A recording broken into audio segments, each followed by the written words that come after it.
ದಾವಣಗೆರೆಯಲ್ಲಿ ಕಾಂಗ್ರೆಸ್ ಪರ ಕಾರ್ಮಿಕರ ಮತ ಸೆಳೆಯಲು ಸಚಿವ ಸಂತೋಷ್ ಲಾಡ್ ಅಸಂಘಟಿತ ಹಾಗೂ ವಿಶೇಷ ವರ್ಗಗಳ ಕಾರ್ಮಿಕರ ಸಭೆ ನಡೆಸಿದ್ದಾರೆ. ದಾವಣಗೆರೆಯ ಬೂದಾಳು ರಸ್ತೆಯ ತಾಜ್ ಪ್ಯಾಲೇಸ್ನಲ್ಲಿ ಸಭೆ ನಡೆಯಿತು. ಈ ಸಭೆಯಲ್ಲಿ ಕಾರ್ಮಿಕ ಸಚಿವ ಸಂತೋಷ್ ಲಾಡ್, ಸಂಸದ ತುಕಾರಾಂ, ಶಾಸಕಿ ಅನ್ನಪೂರ್ಣ ತುಕಾರಾಂ ಸೇರಿದಂತೆ ಹಲವರು ಉಪಸ್ಥಿತರಿದ್ದರು. ಶಾಮನೂರು ಮೊಮ್ಮಗ ಸಮರ್ಥ್ನನ್ನ ಗೆಲ್ಲಿಸುವಂತೆ ಮನವಿ ಮಾಡಿದ್ರು.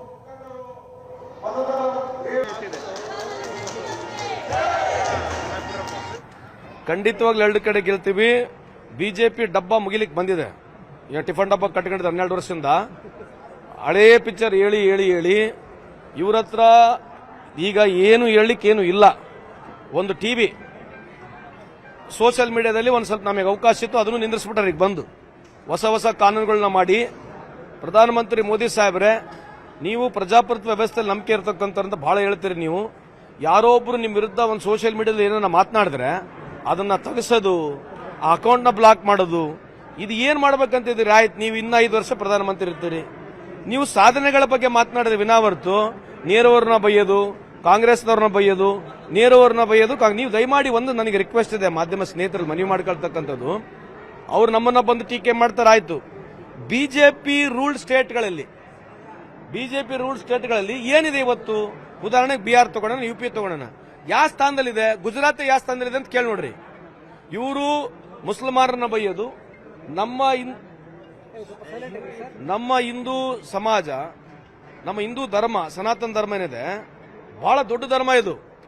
ಇದು ಸಾವಿರಾರು ವರ್ಷದಿಂದ ಹಿಂದೆ ಇರ್ತಕ್ಕಂಥ ಧರ್ಮ. ಇವರು ಒಂದು 100 ವರ್ಷದಿಂದ ಇವರೇನೋ ಒಂದು ಮಾಡಿಕೊಂಡು ನಾವ್ ಹಿಂದೂ ಅಂತ ಇವ್ರೇನು ಹಿಂದೂ ಪರವಾಗಿ ಕಾಂಟ್ರಾಕ್ಟ್ ತಗೊಂಡಾರಲ್ಲ. ಎಲ್ಲರೂ ಈ ದೇಶದಲ್ಲಿ ಸುಮಾರು 85% ಜನ ಹಿಂದೂಗಳೇ ಇದ್ದಾರೆ. ಇವರು ರಾಜಕೀಯ ಒಂದು ಪಕ್ಷ ಕಟ್ಕೊಂಡು ನಾವೇ ಹಿಂದೂ ಅಂತ ಹೇಳ್ಕೊಂತ ಹೋಗ್ತಿದಾರಲ್ಲ. ನೀವು ಕೇಳಿ, ಆಯ್ತು, ನೀವು 12 ವರ್ಷ ಕೇಂದ್ರದಲ್ಲಿ ಅಧಿಕಾರದಲ್ಲಿದ್ದೀರಿ, ಎಷ್ಟು ಜನ ಹಿಂದೂಗಳಿಗೆ ನೀವು ಅವಕಾಶ ಮಾಡಿಕೊಟ್ಟಿರಿ? ನಿಮ್ಮ ಹಿಂದೂ ಮಕ್ಕಳುಗಳು ಎಲ್ಲಿ ಓದ್ತಾ ಇದಾರೆ? ಇವತ್ತು ಬಡವರು, ಇವತ್ತು 1 ಲಕ್ಷ ಶಾಲೆಗಳು ಮುಚ್ಚಿದ್ದಾರೆ. ಇವತ್ತು ಮೋದಿ ಸಾಹೇಬರು ಬಂದ ನಂತರ ಈ ಭಾರತ ದೇಶದಲ್ಲಿ 1 ಲಕ್ಷ ಶಾಲೆಗಳು ಮುಚ್ಕೊಂಡು ಹೋಗಿದ್ದಾವೆ. ಅದರ ಯುಪಿ, ಎಂಪಿ, ಬಿಹಾರ್ ಸೇರಿದ್ರೆ 80% ಶಾಲೆಗಳು ಇಲ್ಲೇ ಮುಚ್ಕೊಂಡು ಹೋಗಿದ್ದಾವೆ. ಇದಕ್ಕೆ ಯಾರು ಉತ್ತರ ಕೊಡಬೇಕು? ಇದಕ್ಕೆ ಕೆರೆಗೆ ಈಜಲು ಹೋದಂತಹ ಇಬ್ಬರು ಸ್ನೇಹಿತರು ದುರ್ಮರಣಕ್ಕೀಡಾಗಿದ್ದಾರೆ. ಶಿಡ್ಲಘಟ್ಟ ತಾಲೂಕಿನ ರಾಮಸಮುದ್ರ ಕೆರೆಯಲ್ಲಿ ಘಟನೆ ನಡೆದಿದೆ. ಬೆಂಗಳೂರಿನ ಕಿಶೋರ್, ಗಿರೀಶ್ ಮೃತಪಟ್ಟಿರುವಂತಹ ದುರ್ದೈವಿಗಳು. ಶಿಡ್ಲಘಟ್ಟ ತಾಲೂಕಿನ ರಾಮಸಮುದ್ರ ಕೆರೆಯಲ್ಲಿ ಘಟನೆ ನಡೆದಿದೆ. ಬೆಂಗಳೂರಿನವರಿವರು ಕಿಶೋರ್, ಗಿರೀಶ್ ಮೃತಪಟ್ಟಿರುವಂತಹ ದುರ್ದೈವಿಗಳು. 2 ಕಾರ್ಗಳಲ್ಲಿ 8 ಜನ ಸ್ನೇಹಿತರು ರಾಮಸಮುದ್ರ ಕೆರೆಗೆ ಬಂದಿದ್ರು.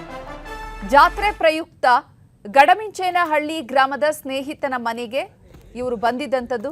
ಸ್ನೇಹಿತರು ಬೇಸಿಗೆ ಬಿಸಿ ತಾಳೋದಕ್ಕಾಗದೆ ರಾಮಸಮುದ್ರ ಕೆರೆಗೆ ಈಜೋದಕ್ಕೆ ಅಂತ ಹೋಗಿದ್ದಾರೆ.